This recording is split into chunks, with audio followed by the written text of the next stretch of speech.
Hello, beautiful soul. My name is Yulia, and I'm the voice of the podcast Love to Heal.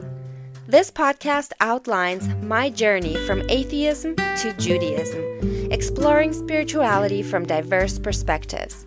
It is my hope that my journey will inspire others to embark on their own adventure of self-discovery and spiritual growth. Thank you for tuning in to Love to Heal podcast. Please like, share, rate, and subscribe. That is the best way to support this show. I'm delighted to present my guest, Alexandra Levine, an entrepreneur, a national political consultant, philanthropist, and the host of Alexandra Levine Live, a political podcast part of America's Pulse Network, a network built by patriots, and that stands for God, truth, and the America First movement. Welcome, Alexandra. Thank you so much for having me. Appreciate it. I'll start by saying that I first met you at a Tu B'Shvat Women's Program, and I was very inspired by your speech, your wonderful speech that you did on Jewish heritage. And then I began to follow you on social media, and I learned of your political accomplishments and your ongoing efforts to combat anti-Semitism. And I was extremely impressed. And so I wanted to get a little bit more information from you on some of your projects, and also hopefully you will inspire others like you did me.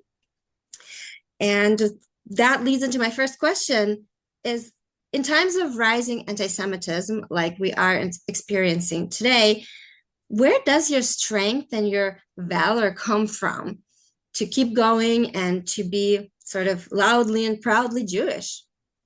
Thank you. I appreciate you asking me that. So I grew up in Sarasota, Florida, which was a very small town at the time. There was no Jews. I was literally the only Jew in the classroom. There was maybe only a handful of Jews. And there was a lot of anti-Semitism because the kids were very ignorant in regards to the Holocaust. They were very ignorant to Jewish culture. And I got made fun of a lot from age 5 all the way to 13. It wasn't until they taught the Holocaust in middle school in my 8th grade class that the kids finally woke up and they were like, oh my God, we had no idea. And it was interesting because it was a come together moment where all of us, we hugged each other, we cried, we realized that we never want this to happen again. And it doesn't just happen to Jews, it could happen to Christians too. So that was kind of like my fight, was being 12 years old, going into being bat mitzvah, and just really engaging in my Judaism, getting more involved in my synagogue, doing confirmation at the age of 18, or excuse me, at the age of 15. And then at the age of 18, I did birthright and I went to Israel for 10 days. And that really opened my mind up to be like, I love being Jewish. I love Israel. I love the Jewish people. And that's when I got more involved. And then, fast forward to now with the anti-Semitism and college campuses, I'm a graduate of NYU. I have a master's from NYU. When I was there, they were starting the Israel Apartheid Week, the boycott, divest, and sanction crap. And it was me and 4 others that actually removed that group away from the NYU campus. Wow. Fast forward to years later, now they're back and they're more ferocious than ever. And I called, NYU, and I said, how can this be? How can you allow this? And it's just, they really have no words. And they call it freedom of speech, but it's really not, because they're pushing out hate speech and propaganda. Right. And what people need to understand is, if you don't have religion in your life, it's a huge problem. You don't have to be the most religious Jew or the most religious Christian, but you have to have some form of religion in your life. A lot of these idiots that are pushing the anti-Semitism and the pro-Hamas stuff, they do not have religion in their life, or they claim they have religion in their life, but they read the Bible upside down. I'm getting all these things from Facebook where people are saying, like, in the Talmud, it says that Jews are pedophiles and that we are Satan and that we're scum. Yeah. I mean, I'm getting that now, in present time. And I'm getting it from not kids. I'm getting it from grown adults. I'm getting it from, 27-year-olds and 30-year-olds and 40-year-olds. So that compels me more to say to myself, there is lack of education here. So Absolutely. I've taken initiative, and this is my life's work, to push Holocaust education in K through 12, as well as in colleges and universities nationwide. I've worked with state senators with it. I've worked bipartisan, actually. I've worked with Republicans, Democrats, and independents on this. I'm actually going to be going to Pennsylvania soon for a Holocaust education hearing. Wow. So this is something that's important to me. One thing that really was kind of my highlight was when I was in Annapolis. I testified to remove CARE, which is a terrorist organization, from the Anti-Hate Commission permanently in Maryland. It was a unanimous decision across the board. They had tremendous bipartisan support. I worked with a modern Democrat Orthodox woman to get it passed. And then actually, I worked with a far left socialist Jewish Democrat to get it passed. So you can work across the aisle with Yeah, people that are not of the same political views as you, because at the end of the day, everyone knows CARE is a terrorist organization. Most people recognize that it's a terrorist organization. So that was kind of the pivotal moment. I said to myself, I can work with, bipartisanship, whether you're left or far left. There's a lot of people, especially after October 7th, Jewish Democrats, that realize that this is bad, that we really need to educate people.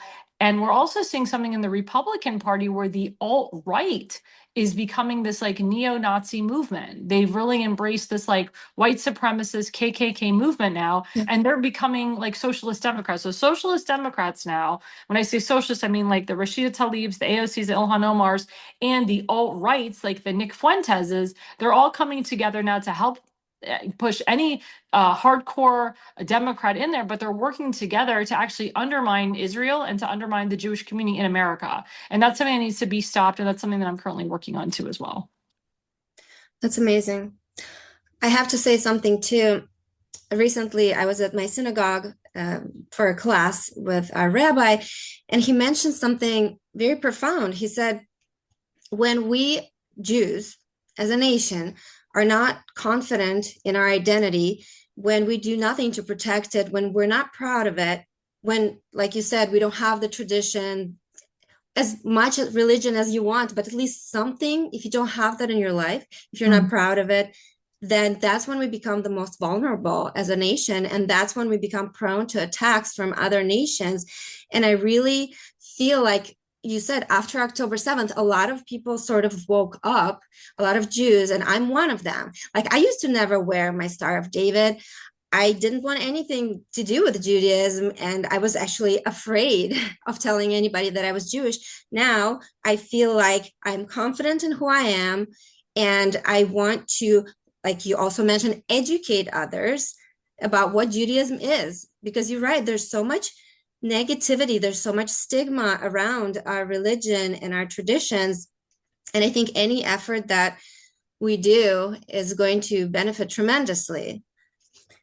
I also would like you to touch on, you mentioned to me some rallies that you were part of to combat anti-Semitism.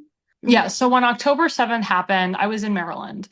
And I have a good friend named Fred Profiter. He was the president of the Frederick County Conservative Club. He just stepped down with my good friend Seth Eisenberg, who's actually on my network. He does the Conservative Corner every Sundays, and he does the Pulse also on my network. And Seth Eisenberg is Jewish. Fred is not.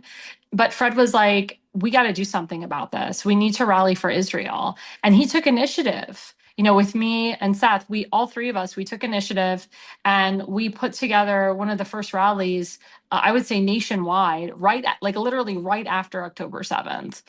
We didn't hesitate. We literally put the rally together in 3 or 4 days. We had hundreds of people. It was on a Sunday, and it was in an open park in Frederick City. We had police present, and it was very safe. We didn't have to worry about, any counter protests or anything like that.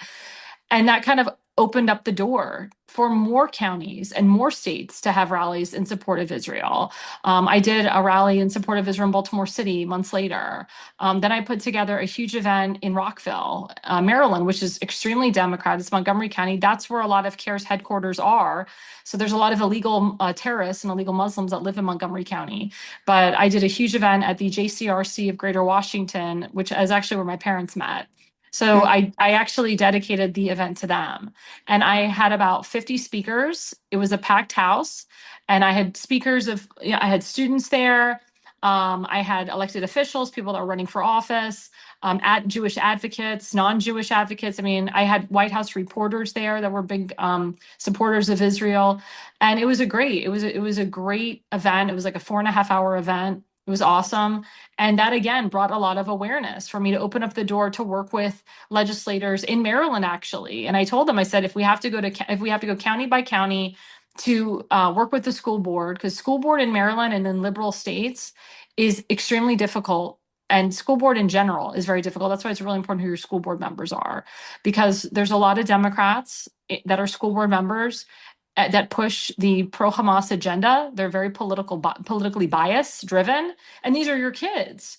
So, they're starting from the ground. They're starting from, age 6 all the way up to, 12, teaching the kids not the history, putting in their own political spin, which is something that I advocate against. I'm a big proponent of rallying and getting proper candidates in there that actually will teach education, AKA, or for example, the Holocaust as it was, to show Schindler's List at the schools, to have the kids, go to a Holocaust museum or a JCC or a Holocaust memorial near them. I'm a big proponent of that. And I hear all this crap, well, we don't have the money and all that. That's BS, because so many people put money into education over the years. It's the priority of the governor, what the governor wants to spend on, and also what the county executives and the county councilmen want to spend their money on, and the superintendents as well. So, it's very, very, how do I say this? It's not difficult. It's not difficult to stand up for what you believe in. And not only did I do a rally for supporting Israel, but I did rallies to bring the hostages back. I did that in Maryland as well. I wholeheartedly believe that one of my rallies, and it was also in Frederick City with Fred Propper and Seth Eisenberg, our voices were heard to Ben Cardin and other. Ben Cardin was the former senator in Maryland who actually brought a lot of the hostages back, and he had the hostages' families with him at a synagogue event that I was present to. I really feel that the rallies, the petitions that we did, really helped bring a lot of those hostages back, and really made a difference, and really made a buzz, in my opinion. Oh, that's incredible. So now that you are in Cleveland, Ohio, you live here now, do you have plans to do any of this work that you had done in other states? Yeah, I mean, I don't, I'm very private about the work that I do. And I guess I could say Mhm. it's in the works, so to speak. Yeah. I'm very politically involved. I know a lot of the Mhm. political people that are running in Ohio, as well as incumbents. Max Miller is a good friend of mine. He's an incumbent congressman, and Vivek, of course, wholeheartedly will be the next governor of Ohio. And so, when we had the trade agreement in 1948 with former President Harry Truman and Israel, that was a direct agreement, an alliance, to do so, for the United States and Israel to have an agreement where we work with their military, their central intelligence, and so forth. So every governor has a connection to Israel. So the question is Vivek going to, have that connection with Israel once he gets in? In Maryland, for example, we have something called the MIDC, which Governor Larry Hogan worked with the MIDC on that. The new governor, Wes Moore, and he's up for reelection, he does not work with the MIDC. He works with, the other side. He works with CARE, he works with terrorist organizations. So the question is, is Vivek going to work with the Mhm. organization that works with Israel, or is he going to do his own thing, or what's he going to do? So that's something that I will have to talk to him about. I'm very heavily involved still with State Senator Doug Mastriano. He's huge in the state Senate. Like I said, I'm going to be going to a hearing of his next month, where he's going to be pushing for full Holocaust education in the entire state of Pennsylvania. John Fetterman, who's the senator there, he's a big proponent of Israel, and that's on the federal level. So, obviously, we'll be talking to John Fetterman to push more on the federal level. So I mean, it's funny. I used to always think the federal level was so important. You have to get, Right. congressmen and senators in there. We got to pass these bills. But what we're seeing is that politics is local, and that if you have the wrong person in locally, like a Mondami, they just keep going up the chain. That's why it's so important that we have to get proper people in local positions so that they eventually become congressmen and senators and maybe vice president, president of the United States, because those guys are going to really make the difference in the long run. And that's what we need to, that's what people really need to understand is you really need to focus on your local level, your school boards, your county executives, your county councilmen, your mayors, et cetera, because unfortunately they really control the power of the purse all over the country. That's a great point. Yeah, thank you for that. Can we talk a little bit about spirituality, work balance? I mean, you have so many projects, you are so involved. How do you balance that? Well, I keep a schedule, of course. You have to. I'm the type of woman that likes to do everything, that likes to be involved in everything, but I also like to put myself in different hats with things that I love. And I always believe, and actually President Trump says this, you got to do what you love and love what you do. And I love helping people. I was a professional opera singer for many years. That's also something I'm getting back into. I will be getting back into the arena of music. And it's just bringing awareness, but also I love education. I love putting a smile on someone's face, and I love a young person to say, you know what, Alexandra, you inspire me to do this, or you inspire me to be a little bit more religious. I can tell you that I have friends and family that were not that religious, and I brought them to Chabad, and now they practice a little bit more. Now their kids are enrolled in Chabad. Now they're starting to keep kosher. Now they're starting to celebrate the holidays and go to synagogue more than twice a year. Hmm. That was by design. I would never, I mean, Judaism is not about pushing someone to be more religious, but the fact that I invited people into that element, they felt welcome. I actually invited non-Jews to synagogues, and I do that on purpose because, again, I want to get rid of the stereotypes that the Jews think we're better than everybody else, and all these crazy stereotypes that these alt-right people are pushing. We don't proselytize. We don't say Hashem is king. I mean, we say Avinu Malkeinu, our Father, our King, but Hmm. that's different than saying Christ is king. It's a whole different mindset. Right. And again, when I invite non-Jews to a synagogue, they like the fact that I'm including them. They've invited me to churches. I've attended churches. I've sung at churches. Because honestly, especially now, Jews and Christians really need to come together to save Western civilization. I That's the agree. thing. If we Jews push the Christian community away, that's where the massive anti-Semitism comes from. And and again, if Christians push Jews away, that's not good either. I really feel that we are a Christian nation, but we live on Judeo-Christian values. We have to keep those values. We have to have those values. We have to remember those values. So I'm a big proponent, and I work with the Jexit organization, which combats anti-Semitism. My Jexit spokesperson, Siggy Flicker, was just at the ZOA convention in Florida, which I was invited to, but I couldn't attend. But that was that. I mean, that is her biggest goal, is to have Christians and Jews really come together. Because if we don't come together with the other religions, I mean, Islamic jihadists will just continue to invade, and that's why Israel is one of the only countries besides America where we have Muslims and Christians and Jews. We all celebrate the holidays together. There's 2 million Arab Israelis that get along with Jews. I'm friends with Arab Israelis from Israel. I was in a cab with an Arab Israeli. I did not. There was no fear in my mind. I didn't think that they were going to blow me up, but that, because it's that come togetherness, in the common sense as well. So if we don't include our Christian brothers and sisters as Jews, we will fall, and we will fall to Islamic jihad. We really will. That's wonderful to hear that. And I think also Judaism is a lot about, at least from what I've learned from Chabad, is teaching and leading by example.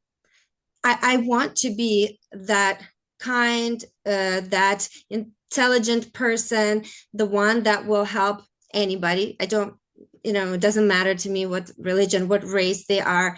I will donate to different causes. I will support all kinds of different people from all walks of life.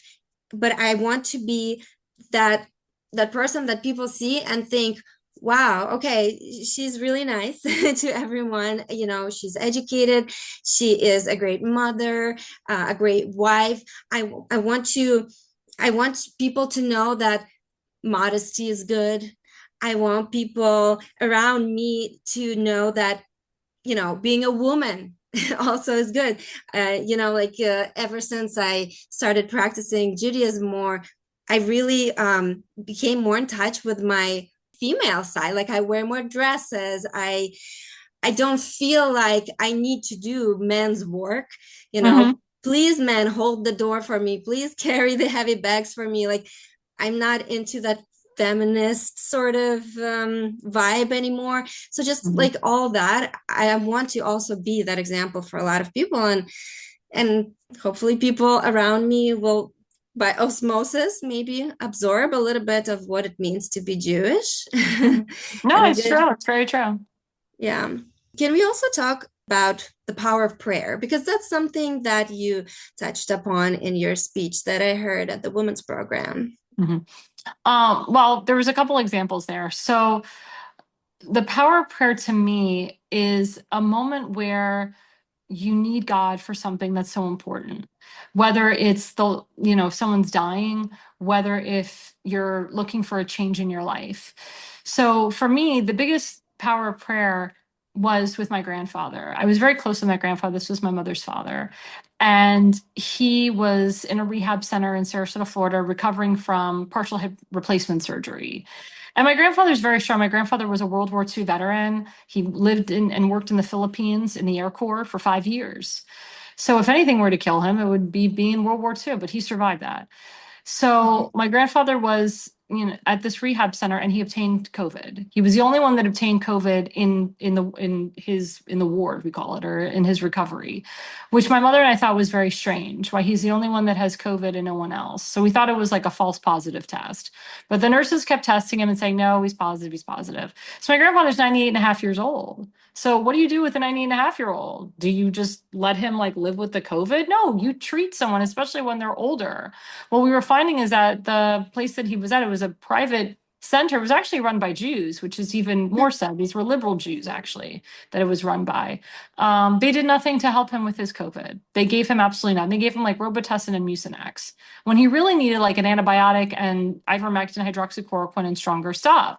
And of course, because the COVID wasn't cured right away, he obtained pneumonia, which my grandfather's never had pneumonia in his life. And again, you have a 90 and a half year old man who has pneumonia, you treat it immediately or he will die. I thought it was asinine that these doctors did nothing to help him. So I went above and beyond, and I have a very good relationship with my Governor Ron DeSantis. And I worked with him on his campaign when he ran for governor. But I contacted him in the Department of Health and I said, look, my grandfather's 90 and a half years old. He's a World War II veteran. My governor's a veteran. So my governor understands. And I'm like, they're not saving him at the doctor's office. They really they're just not saving him. What do we do? So the governor at the time was pushing something called Regeneron, which is the monoclonal antibody treatment. And they're actually finding out now that it really did help people with COVID. When I got COVID, I had it as well, and it really saved my life.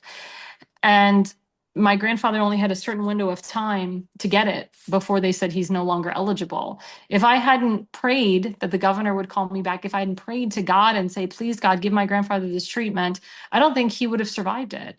And because we were able to get the treatment, because the governor's team came in and administered it not only to my grandfather, but to 5 other people that were COVID positive, I saved my grandfather from dying from this ridiculous virus. I have issues with the virus. And the issue is that the private facility that my grandfather was staying at, they mandated my grandfather and everybody there to take 2 shots of the COVID vaccine, whether it was Pfizer, Moderna, or AstraZeneca, whatever. I wholeheartedly believe that the vaccine did kill my grandfather. There was a reason there. Because like I said, my grandfather was perfectly healthy, takes the vaccine and gets COVID out of nowhere. I wholeheartedly believe that the hospitals, especially in Sarasota County and beyond, did everything they could to kill COVID-19 positive patients because it was more money for them. And my grandfather eventually died later of the pneumonia that was never cured. But I'm very happy that I was able to save my grandfather from COVID and give him extra months of life to live. But he didn't have to go through that at all. And, it's still painful. I mean, my grandfather's been dead for almost 4 years, but it feels like yesterday. But the point of that is, sorry, I rambled, but the point of that is the power of prayer for me. I never prayed so hard for a person in my life. I never prayed so hard for, just to Mm-hmm. want him, just to want him to live, long enough to see me get married, long enough to see me to have kids. And I actually had the whole nation behind me on this. I put it all on Facebook, but I was also on national TV. My mother was too. We were on Grant Stinchfield's show on Newsmax. I was on Fox News. I was on OANN. It became a national syndicated story. And the governor and the lieutenant governor actually brought myself and my parents down to a press conference to discuss the wonders of the monoclonal antibody treatment, how it did save my grandfather from COVID. So it became national success. But nobody should have had to go through my grandfather went through. Nobody should ever have to go through that again. But again, the power, if it wasn't for the power of prayer, I don't think my grandfather would have survived the Mm-mm. COVID. Wow. Yes, and I think you bring up another important point, which religion provides is community. Mhm. Honestly, before turning to Chabad, before starting to practice Judaism through Chabad, I I didn't have a community. Mhm. I used to practice a lot of yoga. I really was into Eastern philosophies, and so I would sit on my yoga mat at home and pray, quote unquote, to something in the sky. I learned about finding answers in me from the universe, this and that.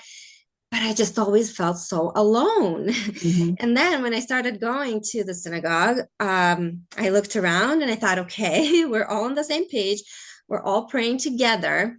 And this prayer in unison and with your brothers and sisters, it blew my mind. I mean, I felt I felt so supported, and I felt like our prayers could move mountains.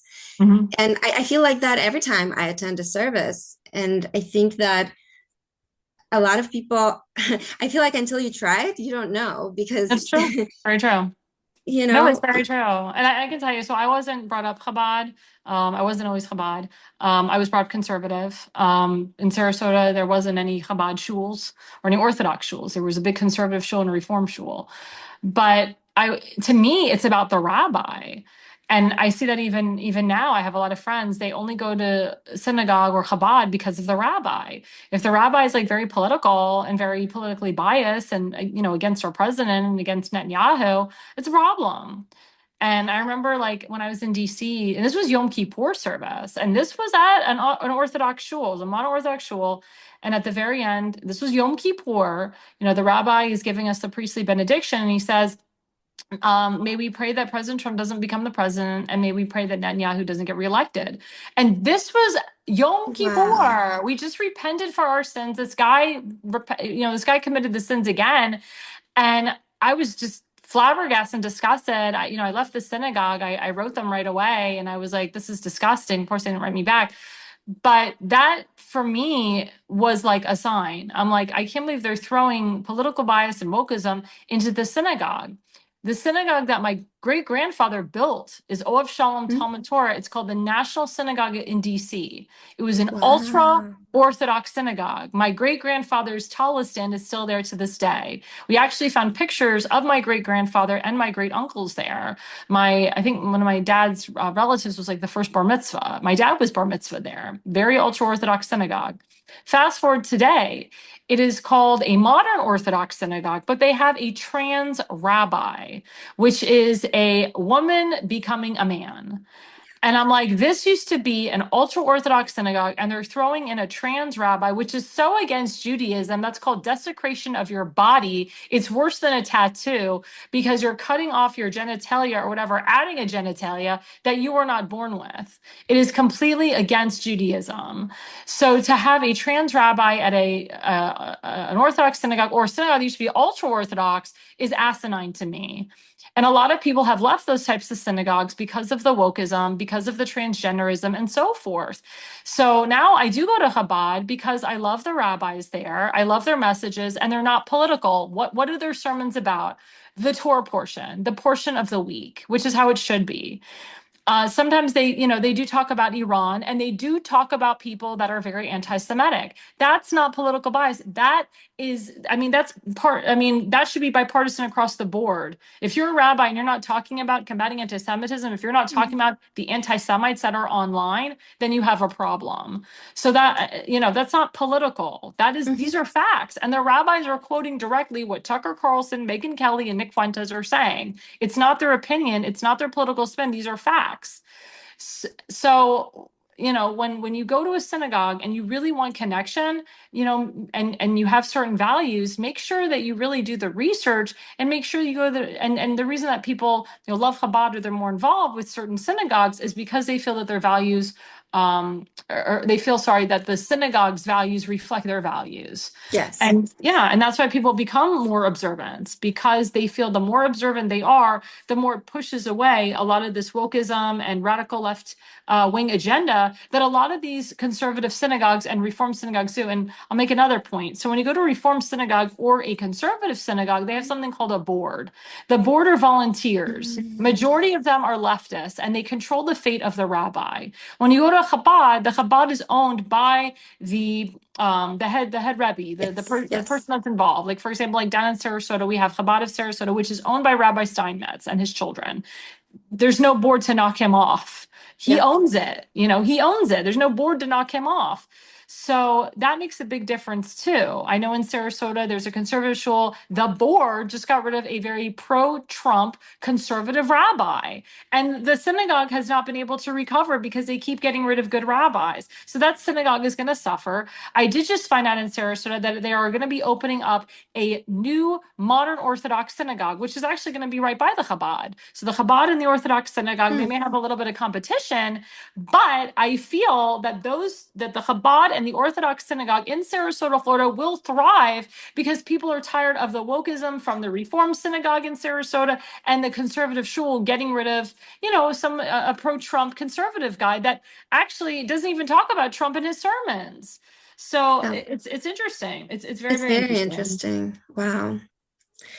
That's that's crazy what's going on today. But again, I am happy that I have discovered the world of Chabad. And they're so accepting. Like you and I, we're not orthodox like them, Right. right? And we don't have to be. That's the And we don't point. have, You do not have to be. Just yeah, because the Rebbitzin wears a wig, you don't yeah, have to. Just because the Rebbitzin, dresses from the neck all the way down and covers herself, that doesn't mean you have to. You do not have to do that. The fact that you show up, they're happy about that. And I want people to absolutely. understand that. Even when we become a Baal Teshuva, you do not have to, wear a shadel and all that stuff. And if people judge you for it, that's actually against Judaism to do that. You should not be judged for not looking like Yeah, them. The person who becomes a Baal Teshuva, they that is not their mission should never be to be as religious as a Chabad rabbi. It's just not going to happen. It's just not going to happen. But the fact that you show up is so important, and that's where the community comes in. That's where the welcoming comes in. It's very, yes. very important that people need to understand that. Just because I'm not wearing a wig and just because I'm not dressed from here down Hmm. does not Hmm. mean that I'm not observant, does not mean that I don't know the traditions. Absolutely. So true. That's great. I think lastly, I just want to ask for somebody like me, I don't know a lot of politics. I'm going to be honest. I have not always been involved in politics. But if I want Good. to, It's depressing. It can be very depressing, actually. I'm sure. But now that I'm older, now that I'm a mother, I'm a wife, I'm finding myself a little bit more involved every time. Like now, when I'm in the car, I listen to the news. I'm interested in some podcasts about the news. So, like slowly but surely, I am getting into it. If I want to somehow get involved to help combat anti-Semitism, to educate others, like, can you give me some examples of what somebody like me can do? I mean, you could put a rally together like what I did. You could I mean, it's true. Be the leader. I always say be a leader, not a follower. Take the initiative yourself. Sometimes you can sit around and talk and talk and talk about it. It never happens. And Hmm. that's why I loved working with Fred and even work with a non-jail. Sometimes you'll get, I hate to say it, you'll get more, how do I say it?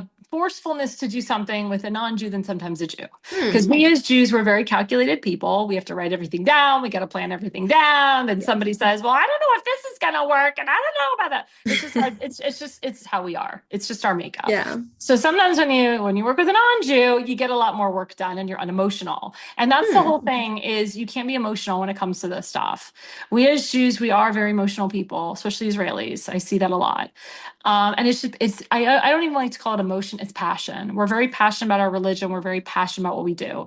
The issue is when we are too emotional, we let our emotions take over and it screws up our logic.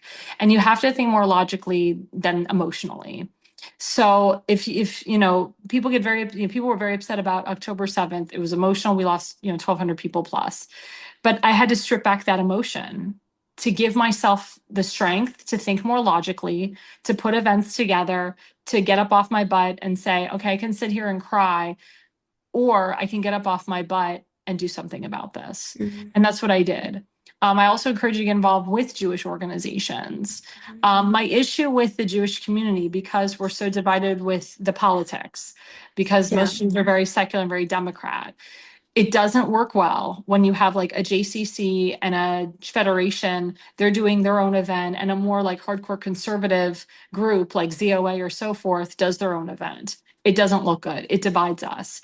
What I've asked the JCCs and the USYs and the B'nai B'riths to work with ZOA, to work with more conservative Jewish organizations, because we can get a lot more done. People say, oh my God, these pro-Hamas people, like they can put a rally together in 2 days and get 300,000 Mhm. people. Well, yeah, because they're working with CARE, the Muslim Brotherhood, was it Jews for Jesus, or not Jews for Jesus, Jewish Voices for Peace, or whatever the hell they're called. There's so many weird organizations. Yeah. CARE. I mean, yeah, because they work with the same groups. There's like no divide. So Yeah. if the Jewish organizations, in my opinion, if we all got together as one, whether you're Reformed, Conservative, Orthodox, Mhm. it would make a much bigger rally and make a much bigger difference. It shouldn't be one person trying to take credit over the other. We should all work together as one team. But yeah, I mean, and also going to different events. If I encourage you to go to a ZOA event, go to a Friends of the IDF event, go to like we're having Mhm. like the women are having like a Rosh Hashanah event, March 18th. It's coming up on Wednesday night. Go to that type of events. Mhm. Events where you're surrounded by Jewish people, but also events that and also when you go to events you network, so you get to talk to different people that do different things. So I do encourage you to go to Jewish events so you can get to know the people that are at the Jewish events. You may find out that one person is very well connected with another, and that one person's Mhm. willing to step it up and put an event together, but you can't do it Yeah. alone. Yeah. You do need help, but it takes that one person to make a difference. So I would not wait for anybody. If I were you, I would take the initiative, put a business plan together. That's what I've done over the years. And if you get people that follow, that's great. If it's just you and your husband, whatever, sometimes it starts that way. It's not where you start, it's where you finish. That's So true. sometimes like I said, I'm a big proponent of being a leader, not a follower. So if I were you, I would take the initiative yourself if that's something that you're passionate about and something you really want to do. Awesome. That's great. Thank you so much You're for welcome. sharing your knowledge, your passion. You're truly an inspiration. So thank you, Thank you. Alexandra. Thank you. I really appreciate it.